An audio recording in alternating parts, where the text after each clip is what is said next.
So, good evening, everyone.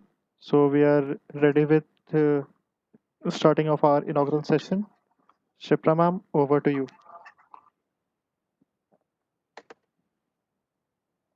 A very good evening and a very warm welcome to you all present in this August gathering here on this beautiful Sunday evening. On behalf of University School of Basic and Applied Sciences, Guru Gobind Singh Indraprasth University, I welcome you all to the inaugural session of the International Symposium on Synthesis and Characterization of Smart Materials and Their Potential Applications.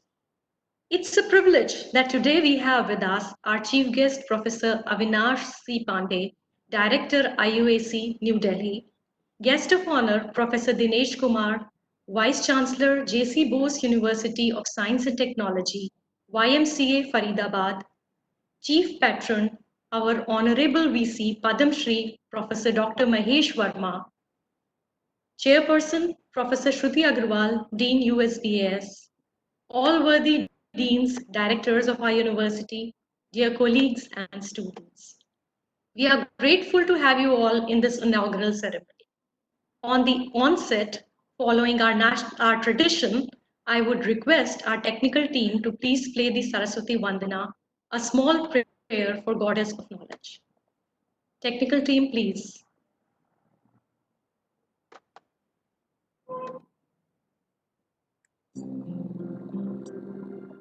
या कुन्देन्दुतुषारहारधवला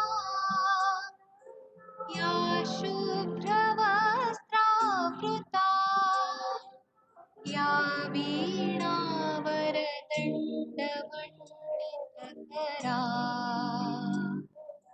या श्वेतपद्मासना या ब्रह्माच्युतशङ्करप्रभृतिभिः देवैः सदा वन्दिता सा मां पातु Saraswati Bhagwati निःशेषजाड्यापहरा.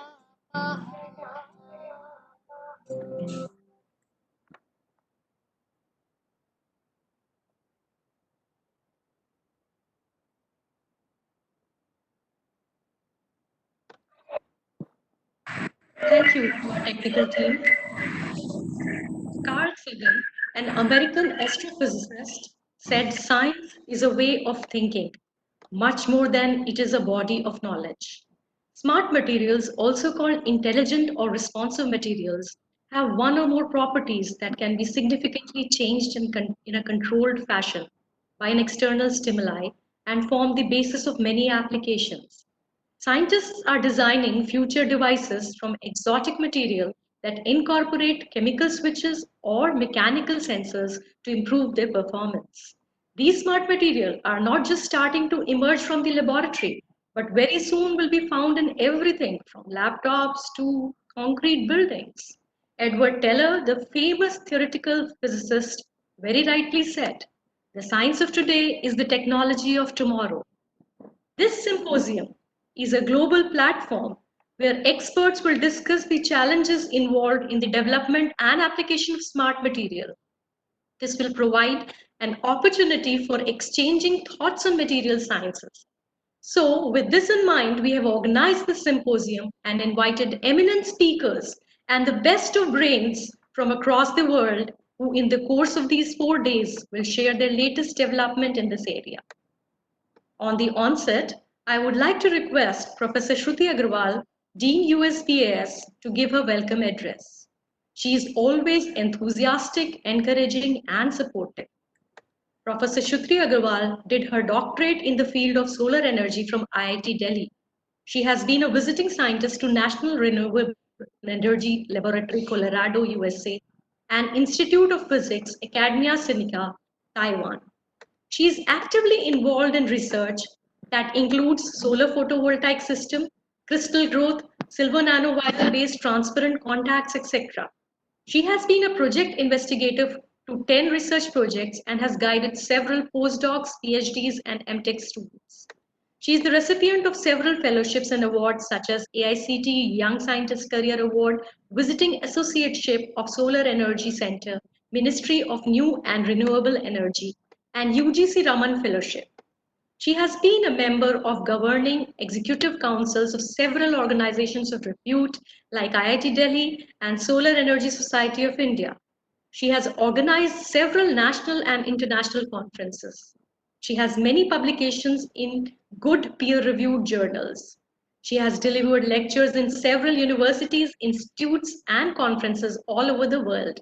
She has been actively involved in many administrative roles as Dean, Chairperson, and Coordinator of MTech and FIST program, and also in statutory bodies of other universities.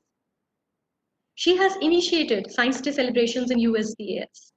Her constant guidance and passion for teaching and research have helped shape many young minds. You always guide and motivate us, ma'am. I welcome you, ma'am. Please deliver the welcome address. Thank you, Shipra, for such kind words. Thank you, Shipra, for such kind words.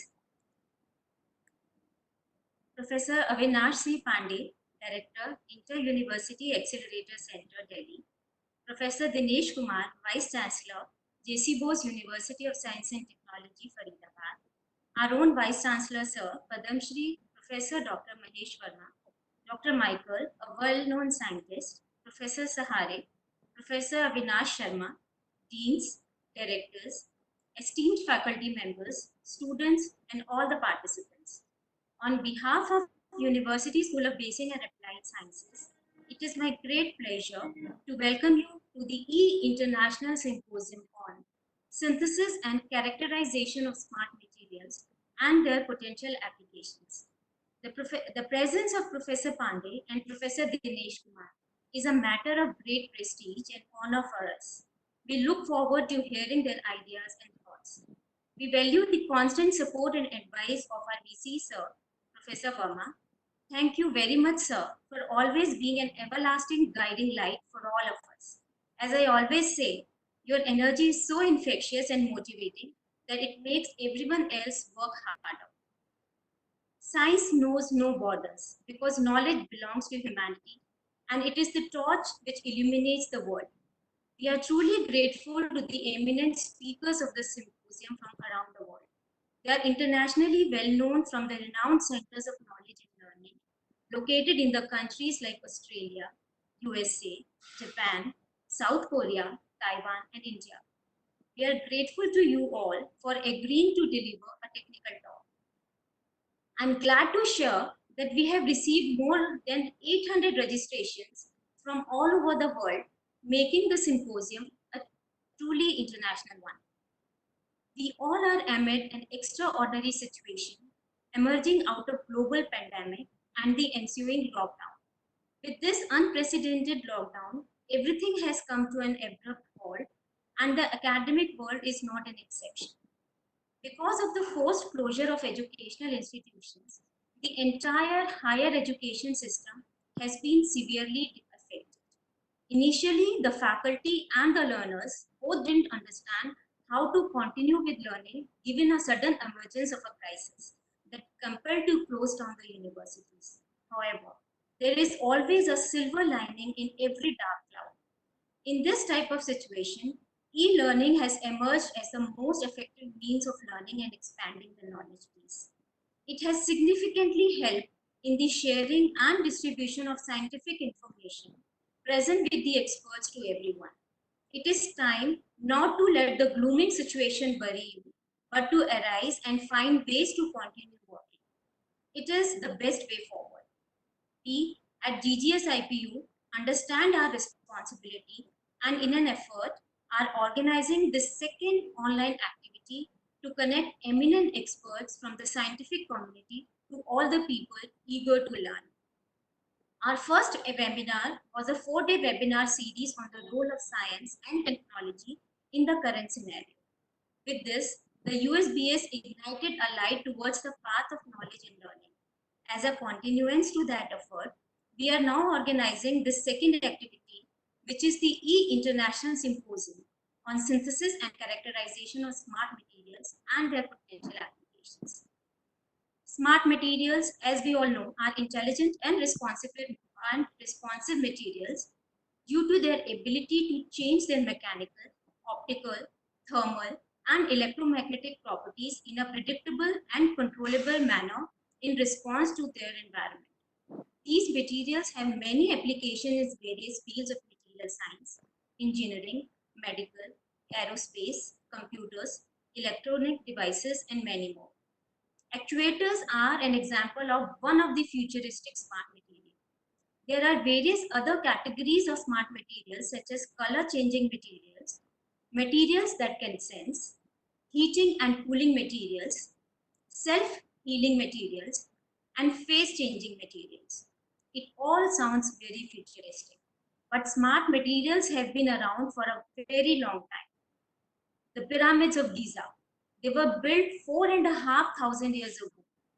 The lime mortar, the cement material used for making these pyramids, has self-healing capacities. So, when crack develops in this material, it can heal itself without any human interaction. The first material to be recognized as a smart material came in 1880, which is quartz and has a remarkable property called piezoelectricity, which is it develops voltage when the crystal is squashed or elongated. The opposite is also true. If a voltage is applied across a quartz crystal, then the material itself physically deforms. We are also familiar with some other smart materials as well we are using in daily lives.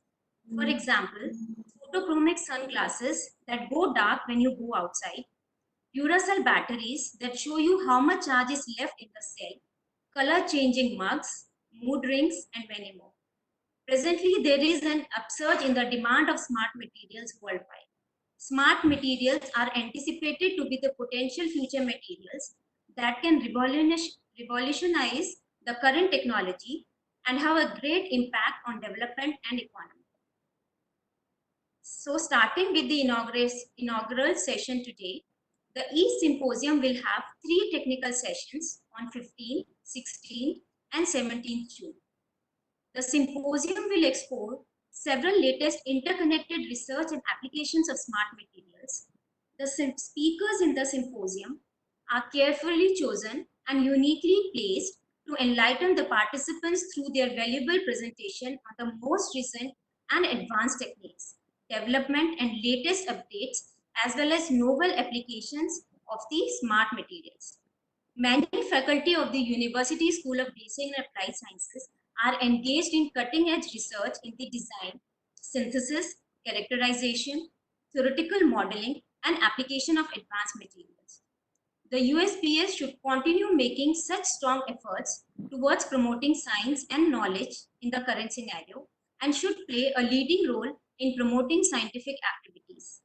I'm happy we could synergize our school to have this symposium. I'm sure it will generate critical thinking and meaningful future activities. I sincerely hope you will enjoy today and next 3 days of knowledge. Thank you for your participation. Thank you.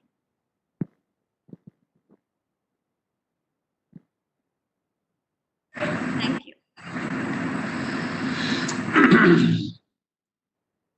Shipra.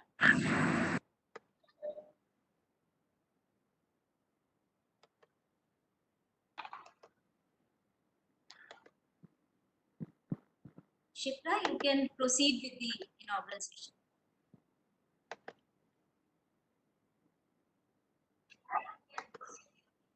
Shipra, your voice is not audible.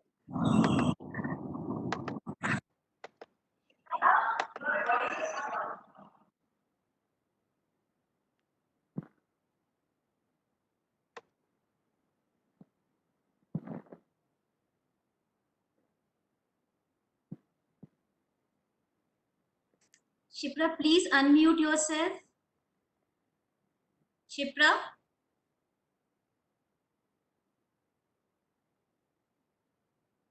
Shipra? Please unmute yourself.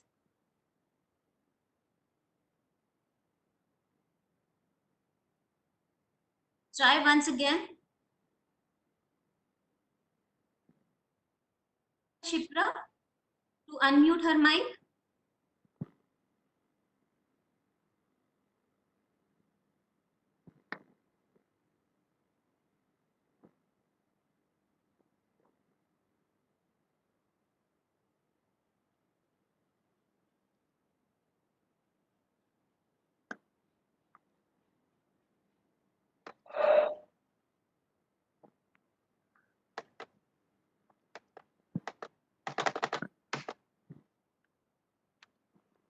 Yes, we can see you, Shipra.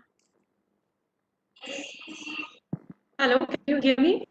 Am I Yeah. audible now? Yes. Yes, yes. Okay. I'm very sorry for this technical issue. Thank you so much, ma'am. Thank you for your opening remarks. We have with us our Honorable Vice Chancellor, Padam Shri Professor Dr. Mahesh Verma, an eminent and renowned academician, researcher, and a very popular administrator. His magnanimous, tireless, and enthusiastic personality is an inspiration for the entire university. We look up to him for his commitment, confidence, and accomplishments. Sir is the true torchbearer for this university. Sir has served as the director of Maulana Azad Medical Institute of Dental Sciences.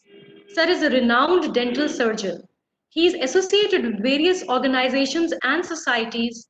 He is the president of International Association for Disability and Oral Health India chapter and Indian Academy of Restorative Dentistry and chairperson Research Committee for Dental Sciences at Indian Council of Medical Research and Technical Committee of NABH. He is advisor to the Armed Forces Dental Service, Ministry of Defense. He is also fellow of the American College of Dentists, American Academy of Implant Dentistry, National Academy of Medical Sciences, International College of Dentists, International Medical Science Academy, Royal College of Surgeons of England, Royal College of Physicians and Surgeons of Glasgow, Royal College of Surgeons of Edinburgh. He is also on the editorial board of numerous national and international journals. He is a recipient of many prestigious national and international awards. I will name just the highest two. He has received the highest medical award, the BC Roy National Award, and the highest civilian award, the prestigious Padam Shri, both by the President of India. I feel very proud to say that Sir is very active and dynamic and is working on the forefront not only in our university but also on the state level during this pandemic situation. Sir is the head of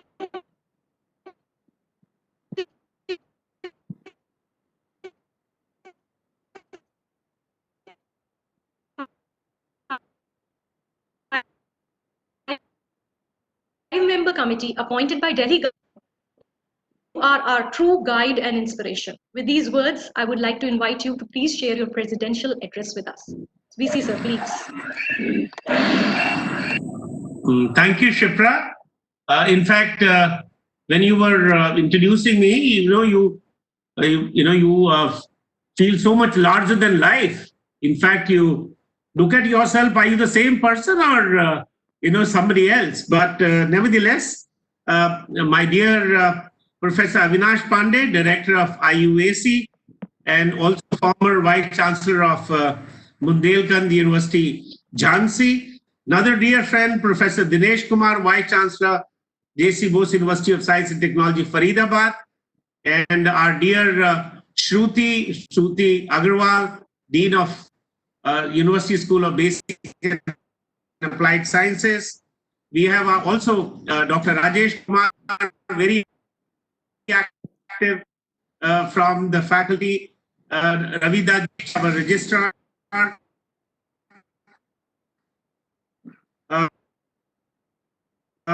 Dr. Michelle Lurch. In fact, I'm addressing or it is Michelle, but I assume it is Michelle Lurch, Dr. Michelle Lurch, and the deans, directors, faculty, staff, and participants. First of all, my best wishes to all the organizers for this very interesting international webinar on smart materials. In fact, I was tied up with a few other activities. As you know, that in the last couple of days, I was involved in some inspections and this and that, helping my colleagues for COVID preparedness. And I was actually in a double mind whether I would be able to join you. But nevertheless, when I heard it's a smart materials, and certainly I want to grow smarter, and I also want to learn all those nuances, all those tricks, how somebody becomes smart from ordinary. So, I felt it. I deemed that I must be attending this. And first of all, I'm very happy about our University School of Basic and Applied Sciences, as Shruti herself has narrated what all things they have done in the last couple. And when we talk about smart materials, we know that these materials have been around for a lot of time, but it's only their application in the industry which is a new phenomenon, and that's how we have upgraded them from ordinary to smart. And perhaps because the recognition of smartness is itself a recent phenomenon, today we are surrounded by all smart things, isn't it? Whether it's a smartphone, or it's a smart light, or a smart fan, or smart appliances, smart security system, and a smart cities. Isn't it? India is making some 100 smart cities. So, in fact, this word smart has been used so much that I feel that it is losing its importance and meaning and a sheen. Everything is becoming smart these days. So, to the scientists, however, smart is only in function, but I think it's also in form. And smart materials take us back to very idea that human beings have always been in inspiration in the mystery and beauty of Mother Nature. When we think of smart materials, as Shruti already talked about it, we think of them being responsive and intelligent, characteristic of the living beings. We are living, and how we compare ourselves from non-living, because we are responsive and we have intelligence. So responsiveness to stimuli is what separates the living from the non-living. So of course, the idea is not to compare living things with smart materials, but to draw your attention to the fact that the human mind is always looking for ways to imitate nature. Aristotle said that all men by nature desire to gain knowledge. A man has a nature. All the human effort in any discipline is only his quest to decode the mystery of nature. Human beings are the universe's attempt to understand itself.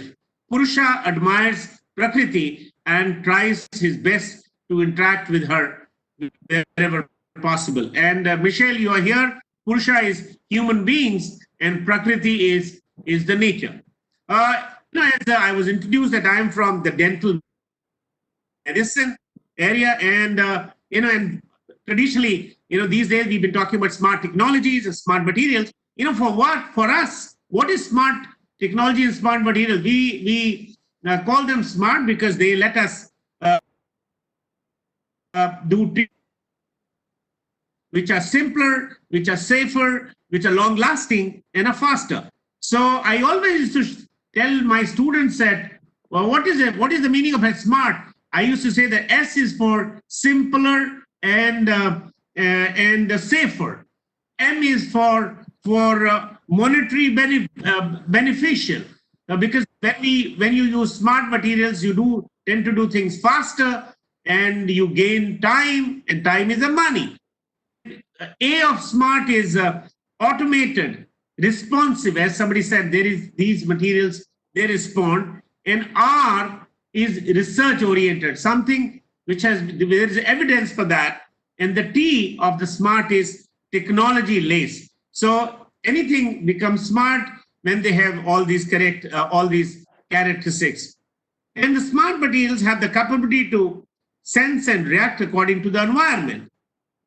I think Shruti was mentioning here about piezo and color changing, and I have used it all in dentistry. We have piezo electric scalers, we have chromatic, we have all these technology which have been very easily, and since dentistry is more of procedure based, so it's been so much of material intensive. An important aspect of smart material use in various areas of dentistry is their excellent biocompatibility. Now we are using implants, and we are using so many restorative material which are used in body for a long time, and so they obviously they have to be biocompatible. So there is no ideal material in dentistry, but only smart materials. In dental procedures, support the remaining tooth structure or tissues to the extent that more conservative procedures can be carried out. These materials may be altered in a controlled fashion by stimulus such as or a pressure. It could be a temperature, it could be a moisture, it could be a change of pH, electric or magnetic field. Some of these materials are biomimetic in nature as they natural tooth substance such as enamel or dentine. The current dental materials were improvised to make them smarter. The use of smart materials has truly revolutionized, which includes the use of restorative materials such as composites. Shruti also mentioned about ceramics. We use a lot of ceramics in dentistry. We use compomers, which is a combination of glass ionomers and composites. Resin modified glass ionomers, the combination of polymers and glass ionomers. So Pitt and Fisher sealants. So these innovations in the material science has marked the beginning of an era of biosmart medicine or biosmart dentistry, which is really truly a step in future. I would love to listen to our valued guest today, and I'm sure it would enlighten us on the myriad applications and diversity in smart materials. But the one thing that application is the design. The role of design is consequently evolving from being used for aesthetics in buildings to the creation of tiny products. Design has become a tool of human advocacy. Today, human-centered design is evolving into design that enhances human ability. Enhancing human ability can mean both restoring lost or damaged abilities as well as creating new ones. We as humans have taken evolution into our own hands by initiating an enhanced evolution by creating products and tools are naturally given abilities.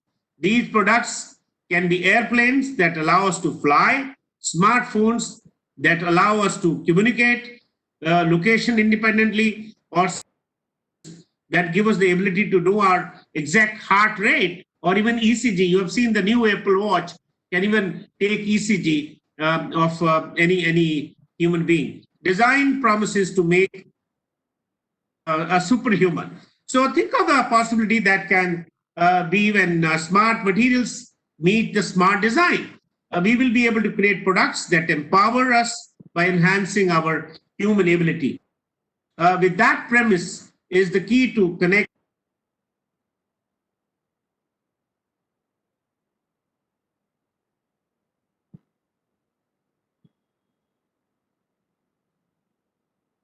design. Good design can change the way we live. It can change how we see ourselves. It can even change who we are. Today, we have understood the value of sustainability in our started to acknowledge the obsolete nature of run-of-the-mill thinking, and we have begun to admire the human way of doing things. We value organic over inorganic, natural over artificial, over machine-made, smart over regular. The future will be radically different from the present, and the smart materials will be one of the major components of this new approach. Smart materials will be intelligent, produce renewable energies, maintain themselves, minimize energy consumption, and maximize the use of natural resources. We know a lot more about human behavior today, 70 years ago, when the trend of imposing behavior on humans started to become the norm in many aspects of our lives. Smart materials will give us the opportunity to divert top-down approach and create a more organic bottom-up approach to the human civilization. I take this opportunity to appreciate the presence of Professor Dinesh Kumar and Professor Avinash Pandeji and colleagues for their key efforts. I also like to thank again Professor Shruti Tandon and her entire team for all their efforts for arranging not only this seminar, but also kept us busy. Thank you. Jai Hind. Thank you so much, sir. Like always, your words create a complete perspective and inspire and motivate us. Thank you. Our guest of honor for the day, the recipient of the prestigious Homi J. Baba Memorial Award of Indian Science Congress, Professor Dinesh Kumar, is the fifth Vice Chancellor of JC Science and Technology, YMCA Faridabad. An able administrator and ardent researcher, Professor Dinesh Kumar obtained his master's and PhD degree from Cambridge University. Prior to University, Professor Kumar has been serving as professor in Kurukshetra University. His teaching and research career spans over 30 years. Professor Dinesh Kumar has worked as director of UI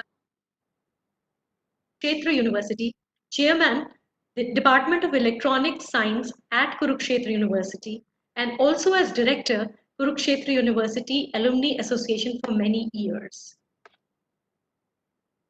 Most eminent Vice Chancellor Award by All India Council of Human Rights, Liberties and Social Justice, and Rang Bandhu Shiksha Shiromani Award Saman by Rang Bandhu Academy for commendable contribution in the field of education. He has been elected as president of the section of Material Science of Indian Science Congress Association in 1780. The tenure of Professor Dinesh Kumar as Vice Chancellor of J.C. Bose University has been remarkable, and the university has made notable achievements in his tenure. On the university has received A-grade accreditation by NAC and NBA. The university has also made its presence in NIRF ranking at the national level. Yet the university has also got affiliation status. College in Palwal and Faridabad are now affiliated with the university. Due to his untiring efforts, the university has succeeded in getting grants of about 27 crore from central agencies under TE and RUSA, which has boosted the academic and infrastructural development. The state government has allotted land to the university for its additional campus, which is a milestone achievement under his tenure. As an Kumar is a widely traveled person and has been to France, Italy, Germany, Austria, England, USA, and so on in connection with his research activities. He has research publications. His research group is engaged in the fabrication and characterization of semiconductor devices and thin films. A total of 18 students have already completed their PhD under him and about under his guidance. So you are an idol of knowledge and experience. We are highly indebted to you that you have taken your time out from your busy schedule and graced the occasion. Thank you very much. I would like to invite you, sir, to share your keynote address. Dr. Kumar, sir, please. Thank you, Dr. Shipra. Express my sincere thanks to Professor Mahesh Verma, Honorable Vice Chancellor of Guru Gobind Singh University, for giving me this opportunity to be present during this international conference.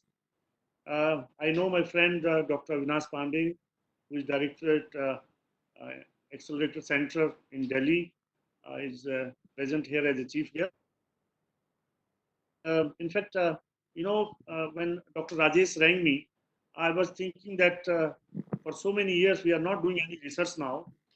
We are not doing any active research, and we are saying, different kind of things like as a policy makers or as an administrator. So I'm not sure whether I'll be able to do justice with this conference by way of my.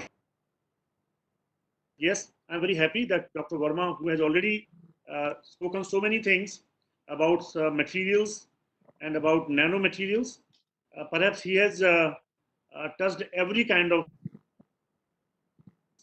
But yes, what I can say with my experience, that this kind of conference is definitely a good opportunity, and especially in this kind of pandemic situation when we cannot meet. I would like to congratulate organizers of IP University who are actually organizing this international conference at this big, such a big level. I can see almost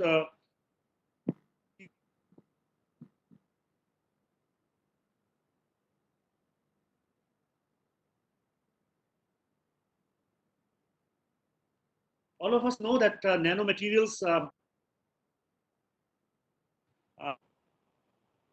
important since last 20-25 years. They have become very important.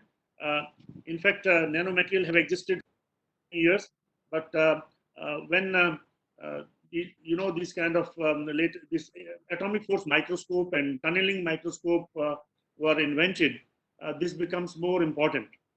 And the problem in nanomaterials is that synthesis technique and material synthesis technique and deposition techniques are very important. And I myself, when I was at Cambridge, we have worked while making nanoparticles material and making nanowires using lithography techniques.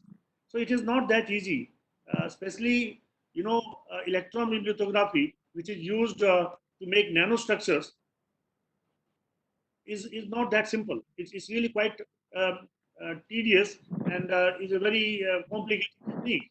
But yes, now after 30 years in India, we can see there are different laboratories where we are actually making these nanostructures and making nanomaterials quite regularly. But still, the problem is that these nanomaterials are being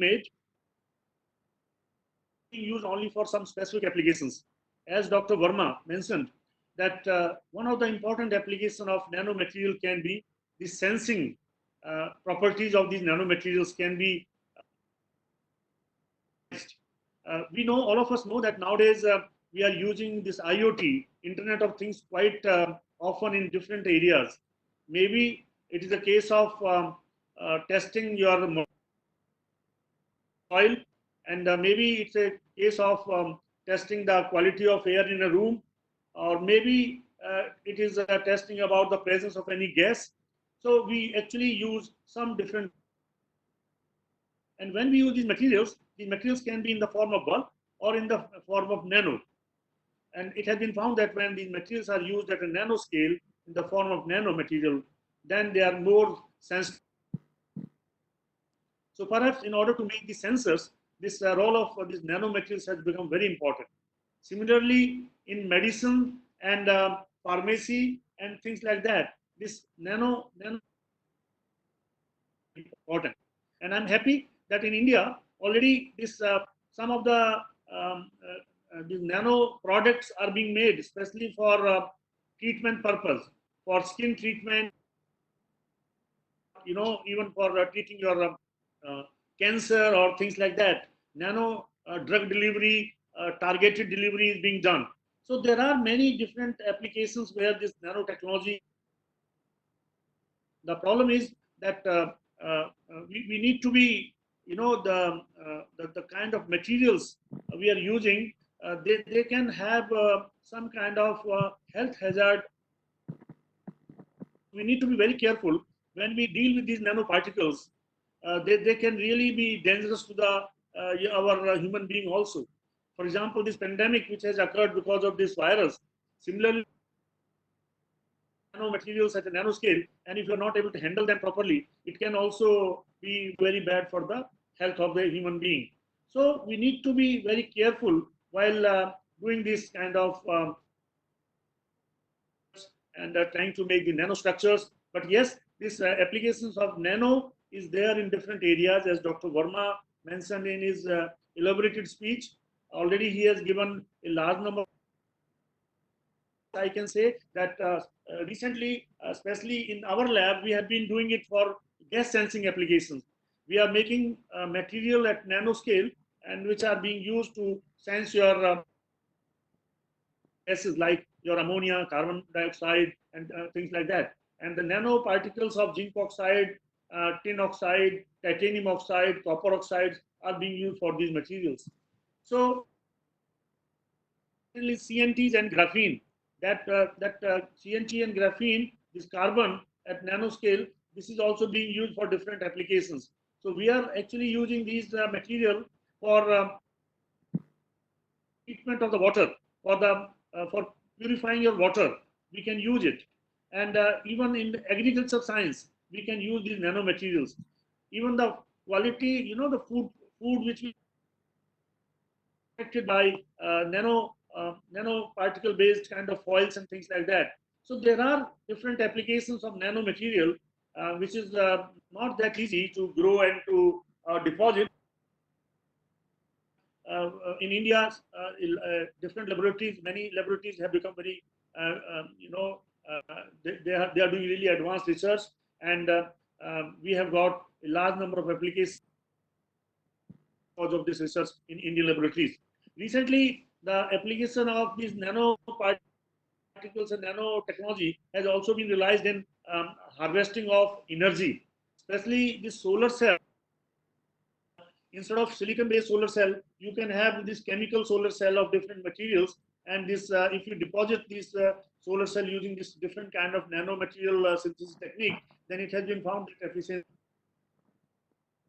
So these are some of the applications where these there are large number of applications. I know in this conference when these all scientists and researchers will new materials will be discussed, and maybe some new useful things will also come. So my best wishes to the whole team of this IP University, Guru Gobind Singh IP event, and I'm very happy that I have been given this opportunity to speak.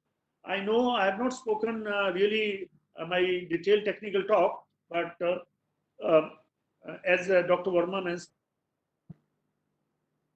when all of us are struggling with this COVID kind of situation, even the same is with us. In our university, we are also trying to find out some ways and means that how this teaching learning process can be, can be kept going in this kind of pandemic situation.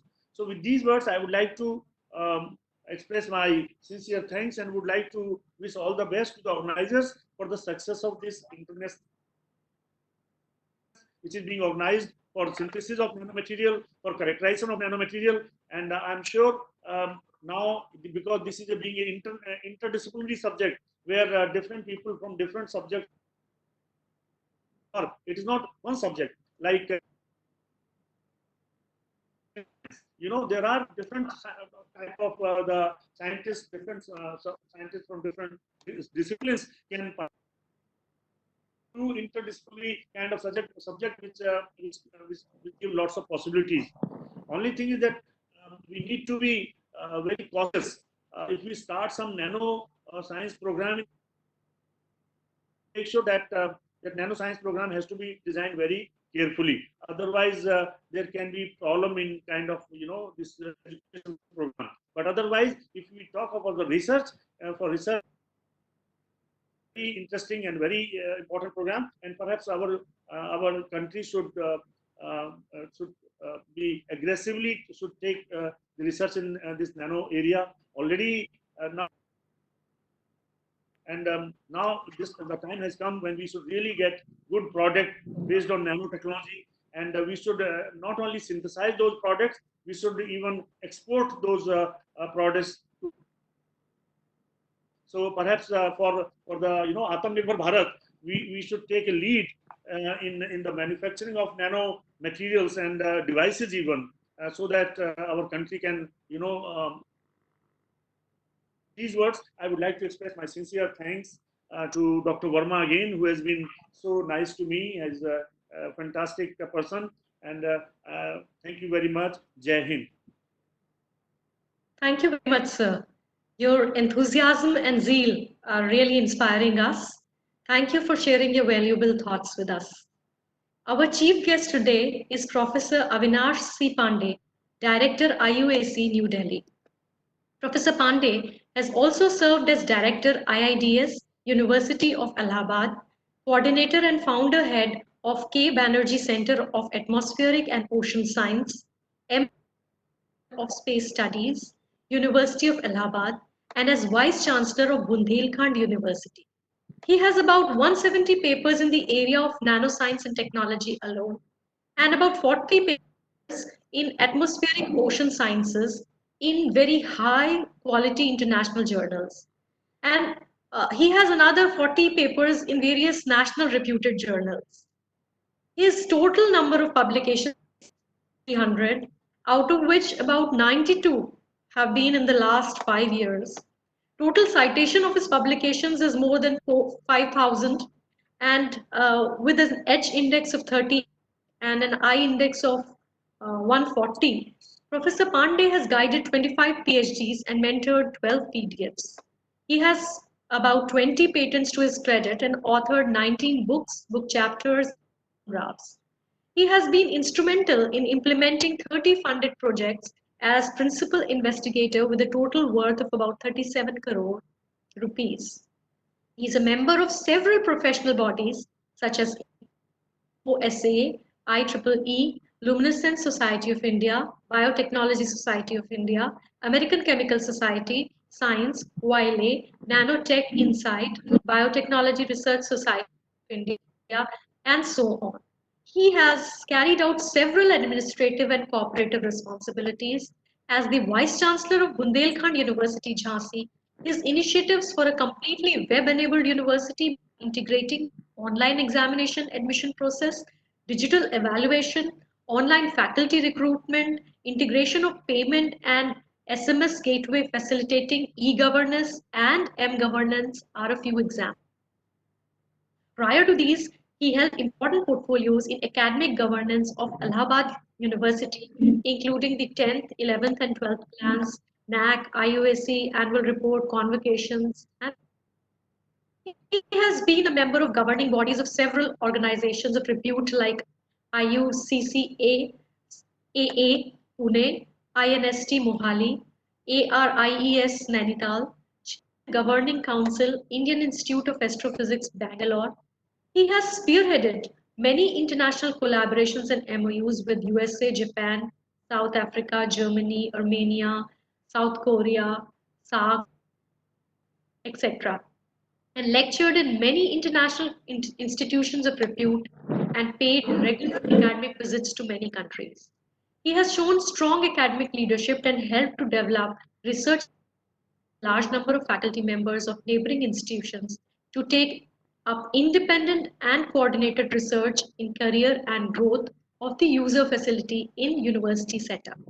He has developed art facilities for synthesis, characterization, device application of nanomaterials, ion accelerator, high performance computing for simulation studies of atmospheric, ocean, molecular dynamics, and virtual physics lab, University of Allahabad, seismograph, weather situation, innovative center, animal research laboratory at Bundelkhand University. Sir, you are a person of distinct vision and illuminating ideas. We are highly obliged that you have accepted our invitation without a second thought. Thank you very much, sir. I would now like to invite you to please give your keynote address. Professor Pandey, sir, please. Thank you very much for Professor Mahesh Verma ji, Honorable Vice Chancellor, Indraprasth University, Professor Dinesh Kumar ji, Honorable Vice Chancellor, J.C. Bose University, eminent panelist, Professor Sharma, Professor Rajesh Kumar, Dean Professor Shruti Agrawal, Professor Khare, Professor Kumar, Professor Michelle, Professor Sahare, whom I can see, Professor Yogesh Tyagi, and all the dear participants. As you know, that 21st century is the dawn of knowledge era. And if you go by the developments, you can see that when the Faraday developed something, he invented several things. It took 50 years to get it transformed into technology. But later on, when genetic codes were deciphered, DNA, it took less than 30 years to get it involved into genetic engineering. And very recently, when IJIMA came out with the carbon nanotubes, within 10 years, it got implemented in technology. So by this, you can see we have outpaced, the scientific development has outpaced the societal revolutions. If you compare the time scale, and because of that, you can see that scientific development has been insular, monolithic, and we are not able to percolate. And maybe because of this, this planet is stressed. You can find a divide in terms of knowledge, in terms of resources. There are people who have, those who are have-nots. So that divide is there. And that stressed planet, you can see the problem of increased pollution, and we are challenged with many such things. And this pandemic has actually given an opportunity to recalibrate our scientific development and how to go about to keep ourselves and also this planet sustainable. I'll start. This is a rethinking time period in which a pandemic gives you, everybody is isolated, is caged into their safe place. If you take one example from a poet who was blind since birth, Surdas, he gave a nice couplet, and that gives the basic tenets for Evidence Act, or you can say that the forensic sciences. The 4 or 5 things which is there in his couplet. A small child, Krishna, is found with all the evidences. He stole butter and it was all spread on his mouth. He was brought to the court of his mother. Mother asked, "Why did you do this?" He started defending himself because there was no counsel advocate for him. He gave several such reasons. First was that I am a small child. How can I reach to that level and get that pot where from I could get? Mother was not convinced. He gave second argument. Second argument that I was not at the place of that incidence because you sent me to the fields in the early morning. How can you say that I was here and I was nasty thing? She was again not convinced. Third argument he gave, because my co-fellow, they are not friendly with me and they have added this, pasted this butter on my face because they feel revenge. Again, this was not a convincing thing. The last point which he gave, he said, because I am a stepson and because of that, you don't love me.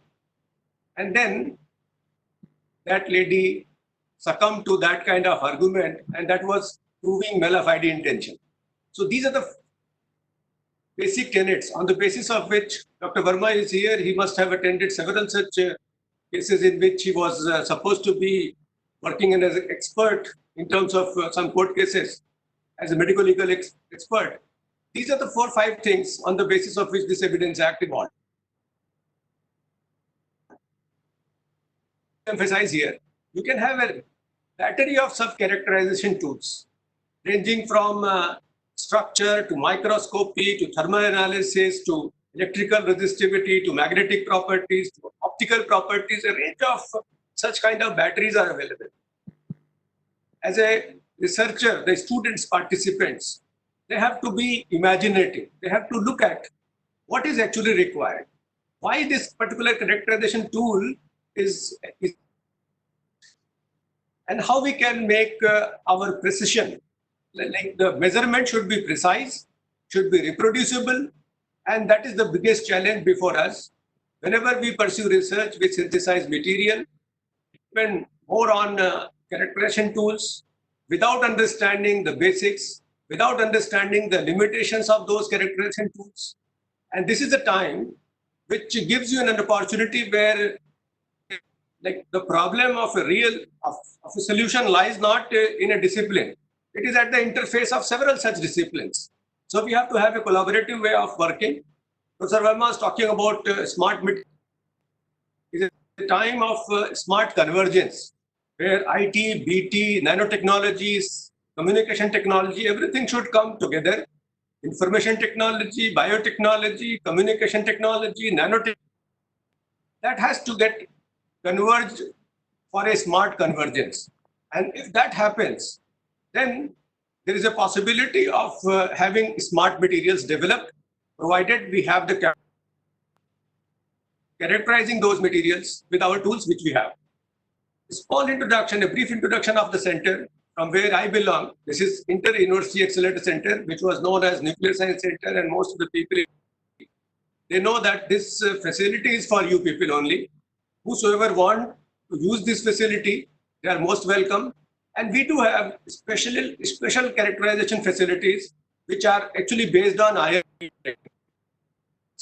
So if you have your interest lies in a low energy region, that is a few MeV, you can have Rutherford backscattering, you can have channeling, you can also use particle-induced X-ray emission PIXI, you can use nuclear reaction analysis NRA, whereas in case of energy more than tens of MeV or thousands of hundreds of MeVs, we have the facility of ERDA, that is called electron recoil detection analysis, channeling, blocking. These are some of the things which are exclusively available at our center for researchers who have some interest in characterizing their material using these techniques. We also pursue some of the things by which we can say that that group is exclusive: nanostructuring by ion beams. We do structure materials using ion beams. I can take one example in which you have a substrate on which you develop something, some material is grown, and if you bombard with ion beams, it's been shown that if you start having a motion which like rotates the sample and simultaneously there is a bombardment of ion beams, you can see that at a particular fluence, the surface get fractured. Some kind of fissures appear. And when you keep on enhancing the fluence and rotating this sample, what you see, some kind of structure from this surface. And they are nano towers. So you can grow nano towers using ion beams, and these nano towers, these nano rods can be plugged, can be used for other purposes. Sensitivity of any sensor depends on the surface area, the tip of the surface nanorod, on which you can functionalize nanomaterial. Analyte is actually looking for some kind of sensing property of some material which is to be sensed. So you can have a possibility of nanostructured sensors which can be actually developed using ion beams. If I talk about the different characterization tools which are available, what we look for the chemical properties of material, and also sometimes we determine the structure, what the structure of that particular material is. What is the composition of material and what is the structure including defects. Sometimes when optical properties, we also look at the defects. And when you go from, Mr. Dinesh Kumar was talking about nanomaterials, in micrometer region, and also in angstrom region, there are atoms and molecules. Molecular electronics plays a role. You do it by chemical synthesis, whereas in case of natural and synthetic materials, at a micrometer scale, you can develop optical displays, you can develop sensors, you can have biochips, you can have biomems, and the application could be photolithography, can be inkjet printers, can be micro machining. Coming to this area, which was known earlier, if you go by that text which Feynman gave in an evening lecture, that is plenty of room is there at the bottom. He gave a kind of astrological predictions that this is possible. The physics laws do not stop you doing this, but that was not realizable. When in 1986, Henning and Rohrer, they came out with a tool that is called scanning probe microscopy, specifically scanning tunneling microscopy. This area started getting attention from many researchers because now you had a finger which could actually look at the properties of the material at nanoscale. So variety of such things, scanning probe microscopy, in which AFM, MFM, and STM, these are some of the things are available, and that is there in my center, in our center, where you can come and you can use. If you like, what I can do, I can give a glimpse of the characterization facilities which we have and which we have for a particular purpose. If you determine, if you wish to look at the structure, what we do X-ray diffraction. With the help of X-ray diffraction, we analyze the structure. The simplest way is doing the powder structure, powder crystallography, in which you try to find out the peak, then you match it with the different kind of lattices. Lattice parameters can be calculated. Using this X-ray diffraction technique in nanotechnology, you are able to calculate the crystallite size using Debye-Scherrer formula. By broadening of the peak, calculating the FWHM, using in Debye-Scherrer formula, you can actually calculate the size of the particle crystallite. And also look at the reasons why this peak broadening is there, besides size reduction. Instead of using this X-ray diffraction, you can do neutron diffraction. You can also use low energy electron diffraction depending on your requirements. Likewise, you can do reflection, high energy electron diffractions. Variety of ways are there by which you can look at the structure. And these techniques, these characterization tools can always be opted depending on the property you are looking for, which material, what property you are looking for, you have to choose. Why I chose the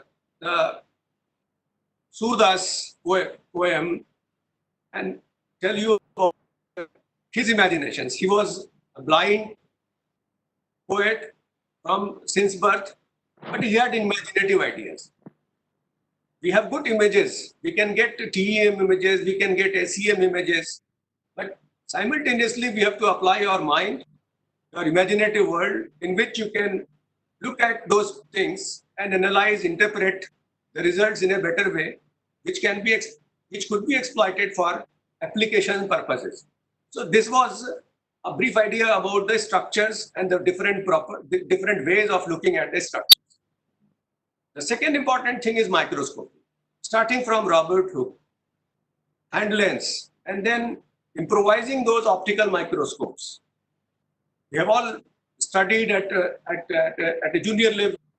We are studying in BSc 1, BSc 2, still we are using that microscope, but it has got limitations. Several limitations are there. One is you cannot see beyond the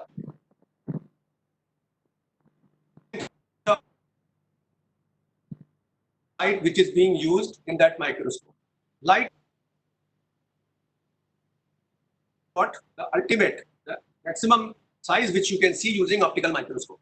There are other problems. The problems are aberration, maybe chromatic, maybe achromatic, and these are all, they contribute to the images which could be seen with the help of optical microscope.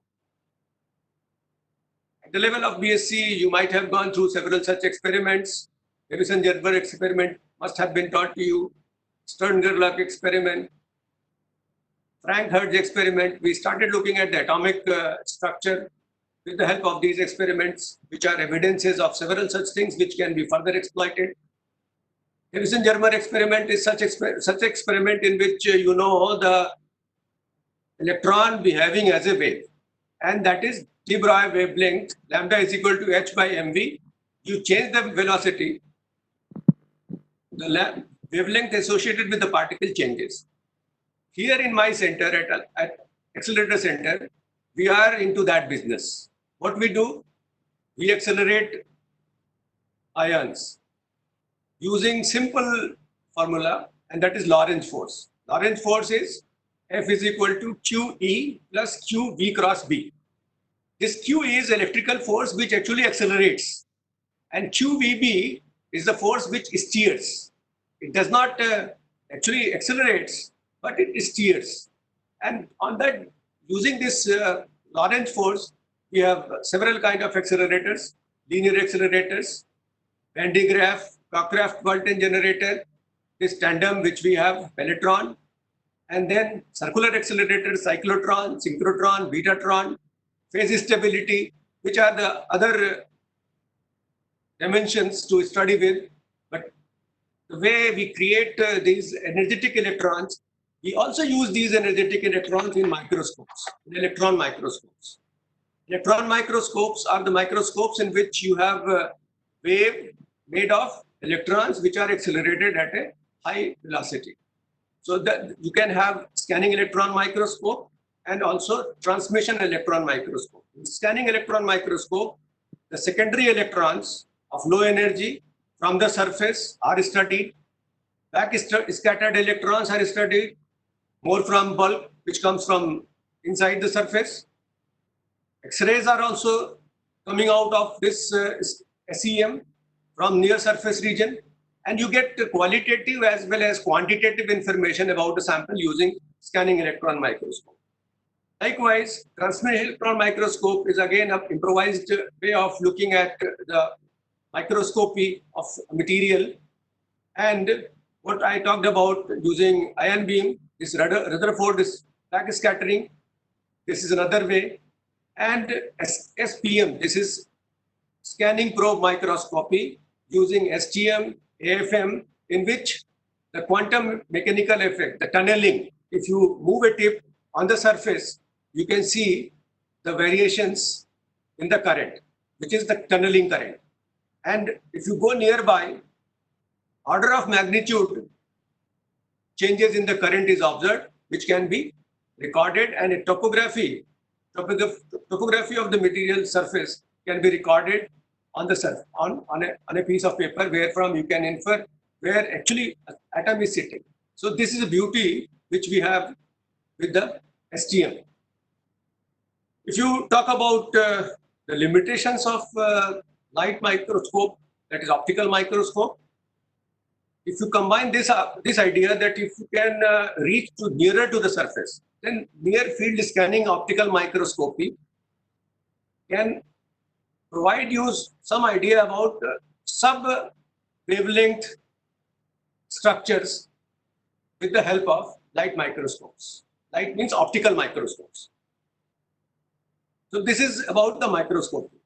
Likewise, we can go for thermal analysis using differential scanning calorimetry, the thermogravimetric analysis. You can understand the phases, how you are synthesize the material, how these phases are actually useful in your practical applications. You can study the electrical resistivity using Hall effect, entire impedance spectrum. You can use microwave impedance spectroscopy using microwaves to understand the properties of liquid crystals. 4 probe is a simple thing which most of the labs have. An effect of magnetic field on the electrical properties can also be studied using this expertise of having electrical characterization.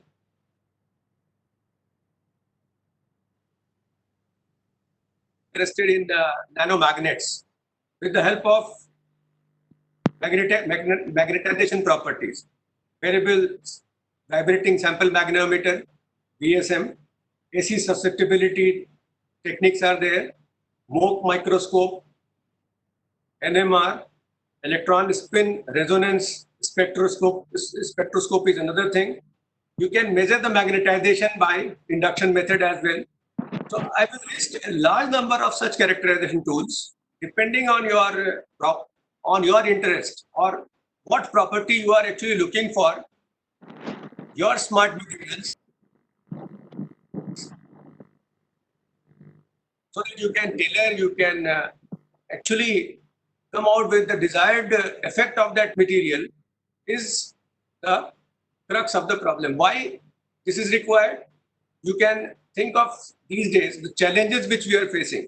We have to come out with some kind of collaborative efforts of different departments in which we can start pursuing the synthetic biology part, gene editing, delivery of gene, the interface of biological material with the physical materials, and unless otherwise we mimic the biological systems, we cannot know, or we cannot get an edge over what we have over the with the biological materials.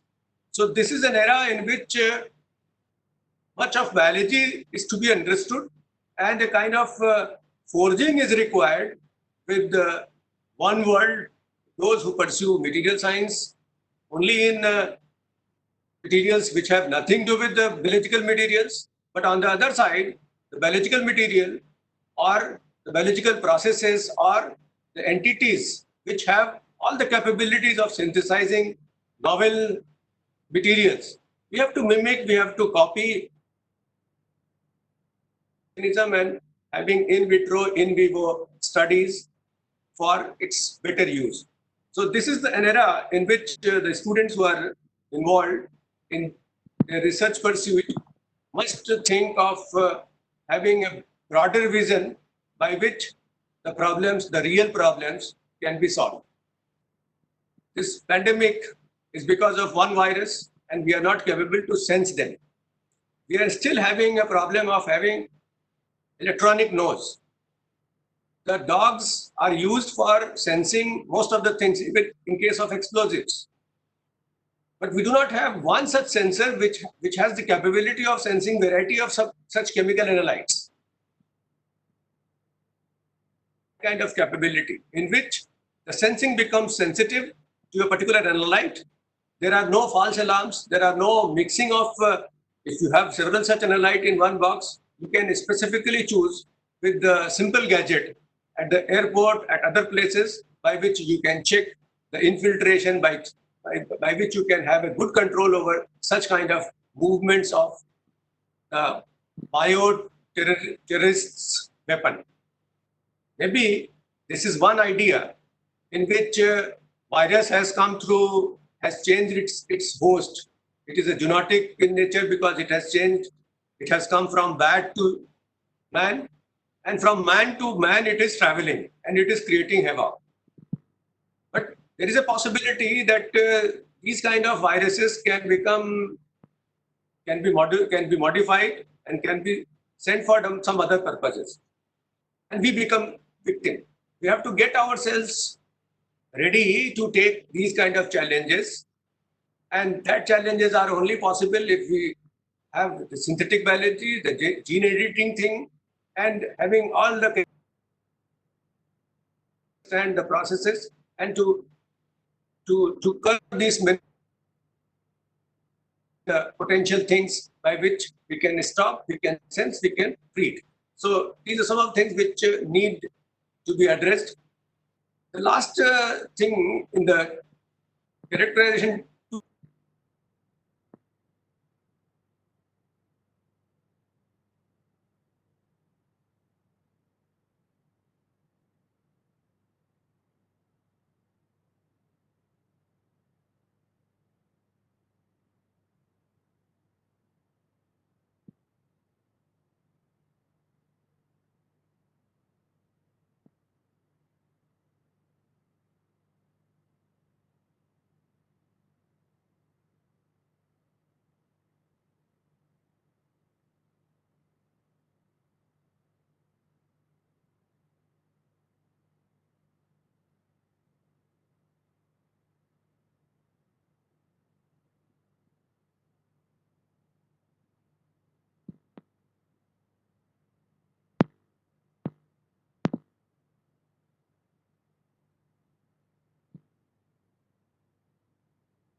dealing with the virus like corona, novel corona virus 19, COVID, which we call, we have to have specialized laboratories. We have to have the laboratories that are required for characterizing this particular virus, and the levels of safety goes up.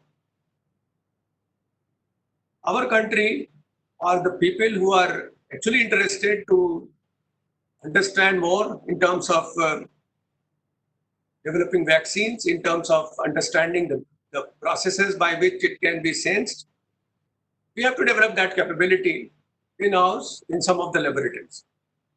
Testing COVID patient is again a challenge which is being handled by Government of India. And if you go by the current scenario, we are forced to use this mode of learning, e-learning, and online mode.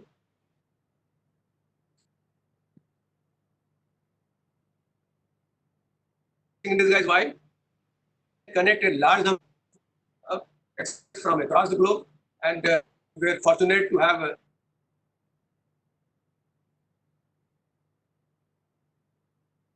collaborate. You can work at your own pace, provided the focus is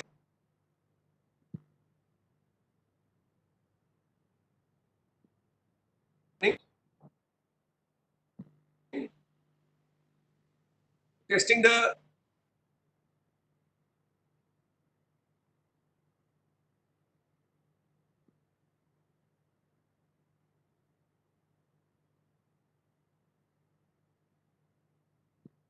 that knowledge which you have understood.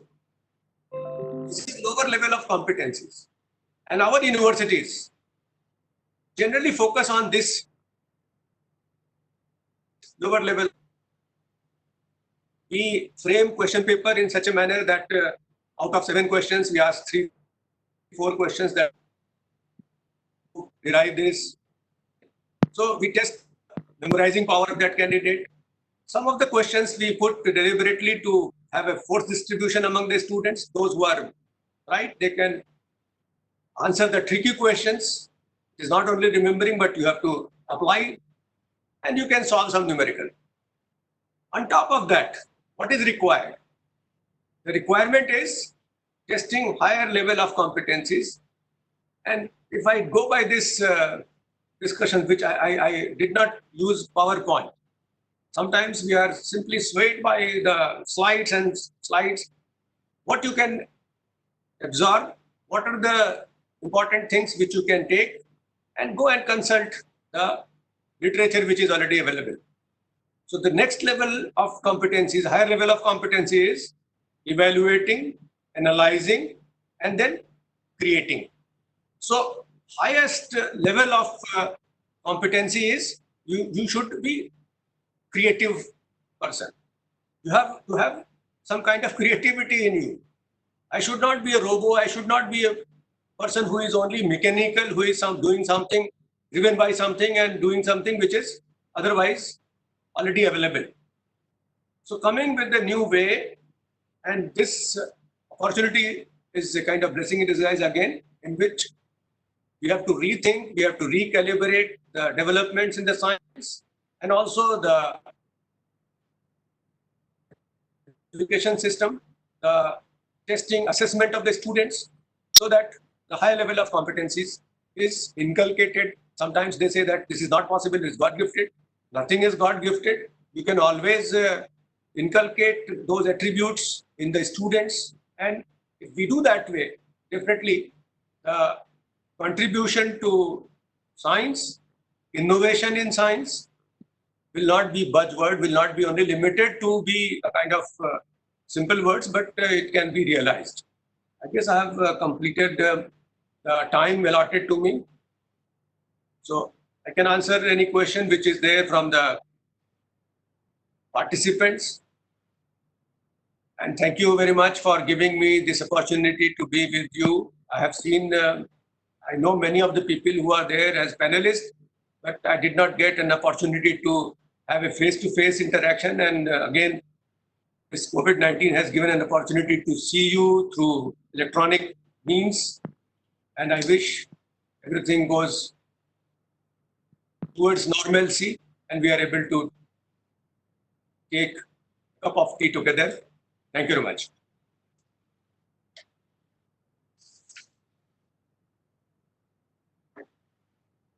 Shruti ji.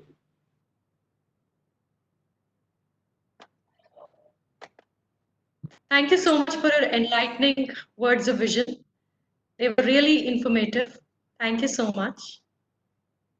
In this symposium, we have invited both national and international eminent speakers who will share their research and experience with our participants in the course of the next 3 days. I feel privileged to introduce the invited speakers of this symposium to you. In the technical session 1, on day 1, the keynote address will be given by Professor R.S. Katiyar, Department of Physics, University of Puerto Rico, USA. He will talk on designing novel room temperature single-phase multiferroics for multifunctional applications. Professor Takayuki Ichikawa from the Graduate School of Engineering, Hiroshima University, Japan, will talk on improvement of performance and functions of hydrogen storage material. Professor Ramphal Sharma, Department of Chemistry, Hanyang University, South Korea, will speak on nanostructured materials for electrochemical energy storage. The distinguished speakers for technical session 2, day 2, Professor Ashok Moolchandani from the Department of Chemical and Environmental Engineering, University of California, USA, will address the participants on two-dimensional nanomaterials-based biochemical sensors. Professor Absar Ahmed, Director, Interdisciplinary Nanotechnology Center, Aligarh Muslim University, will talk on biofabrication of inorganic nanomaterials and their multidisciplinary applications. Professor Mahendra D. Shirsat, Department of Physics, Dr. Babar Sahab Rao Ambedkar, Marathwada University, Aurangabad, will talk on sensor array based on organic conducting polymers and porphyrin functionalized single wall carbon nanotubes. And Professor Neeraj Khare, Department of Physics, Indian Institute of Technology, Delhi, will speak on nanocomposite flexible films for harvesting mechanical energy. In the technical session 3, on day 3, Professor Michel Lerch, Head School of Physics, Faculty of Engineering and Information Sciences, University of Wollongong, Australia, will talk on smart silicon detectors for application in radiation medicine. Professor Atul Khanna, Department of Physics, Guru Nanak Dev University, Amritsar, will speak on synthesis and characterization of rare earth doped tungsten and molybdenate bulk and thin film material for light emission applications. Professor P.D. Sahare, Department of Physics and Astrophysics, University of Delhi, will talk on nanomaterials, synthesis and applications. And finally, Dr. Meng Ling Tsai, Department of Material Sciences Engineering, National Taiwan University of Science and Technology, Taiwan, will speak about functional films for the next generation display technology. All these invited speakers are among the best working in their area. We are highly indebted to our distinguished guests and speakers for gracing this symposium by being a part of it. A few of our invited speakers have joined us today. I would request Professor Michel Lerch, Head, School of Physics, University of Wollongong, Australia, to please speak for about 2 minutes and express his views about the symposium. Professor Michel. Thank you very much, Dr. Gupta. It's my absolute pleasure to be part of this symposium, and thank you very much for the organisers for the very kind invitation. I wish, of course, I could be there in person, but unfortunately, due to the COVID virus, we're all here remotely and doing our part to formulate our ideas and work together to try and improve both the knowledge and education of everybody associated with this fantastic symposium. I think the speakers today have been absolutely outstanding in driving and motivating everybody, including myself. I wish I could be as smart as some of the students here. I'm sure will be absolutely inspired by the talks that have been given today.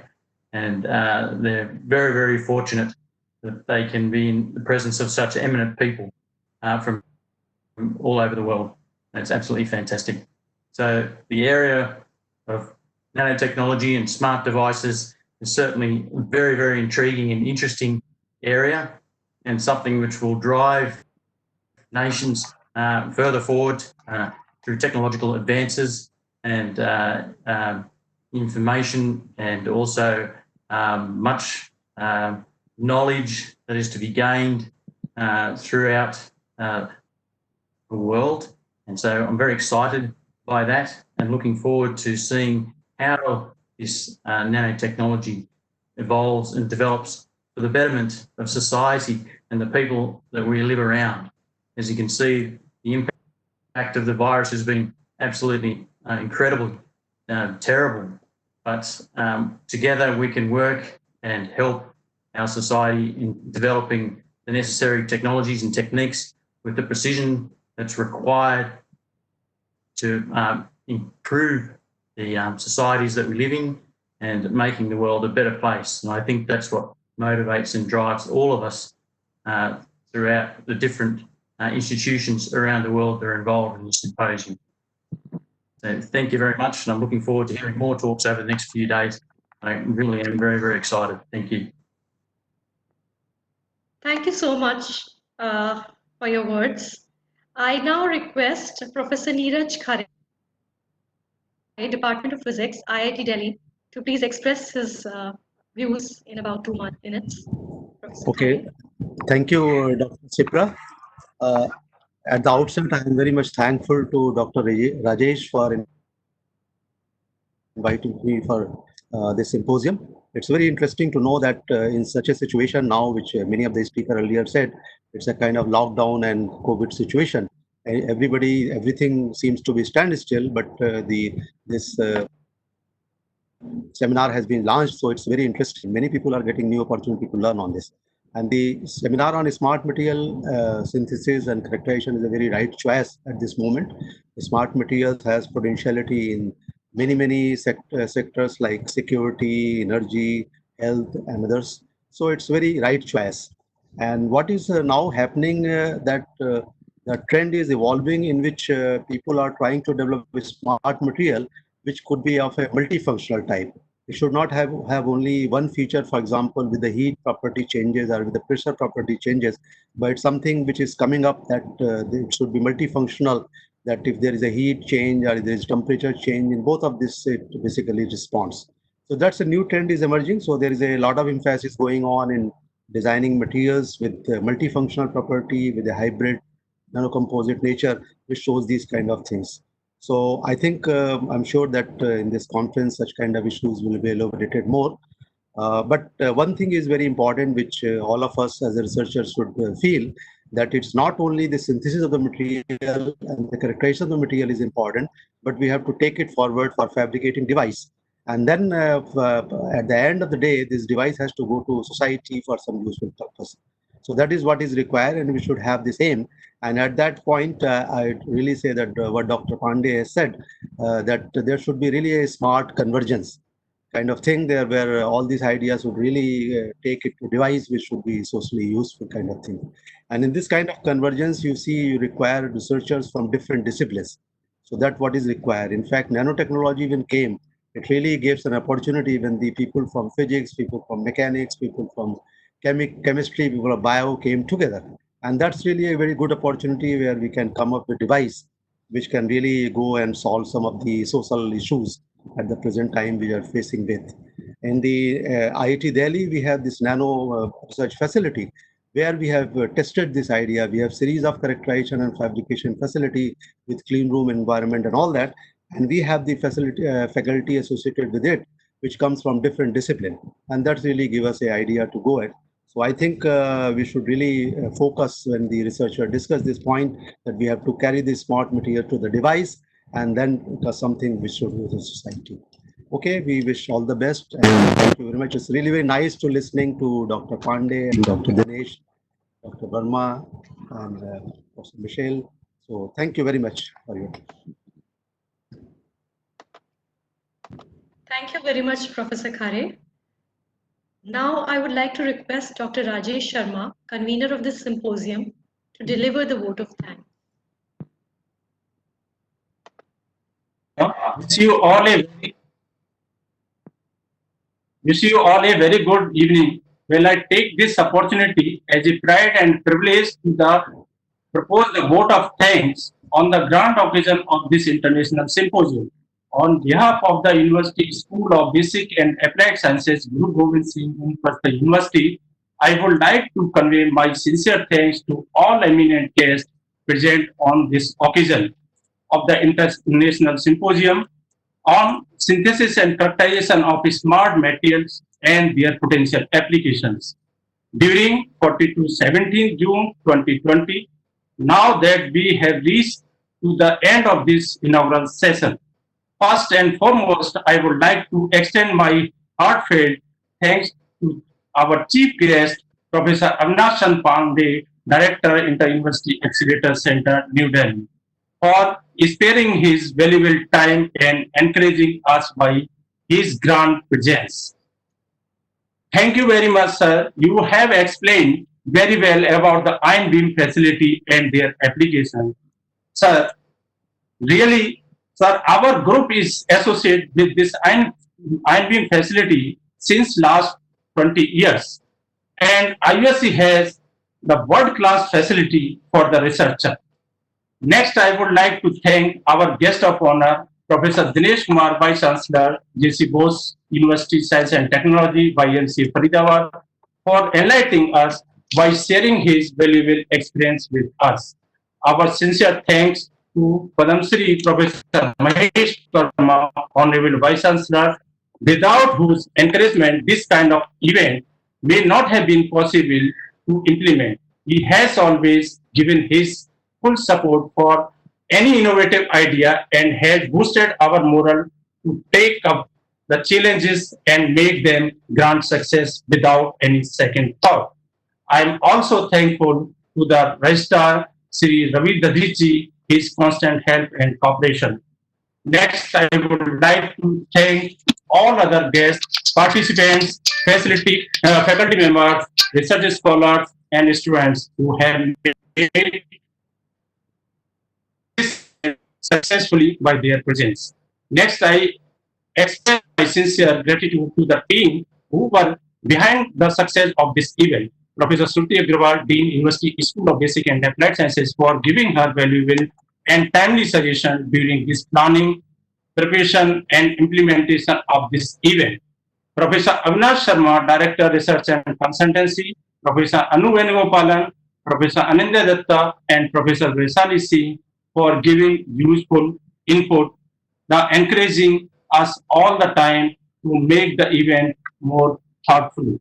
Finally, I express thanks to the faculty coordinator, Dr. Yogesh Tyagi, Dr. Anjana Bagga, for putting in a lot of efforts with the unbound zeal and interest for planning, preparation, and implementation of this event, so as to make it more colorful, meaningful, thoughtful, and grand success.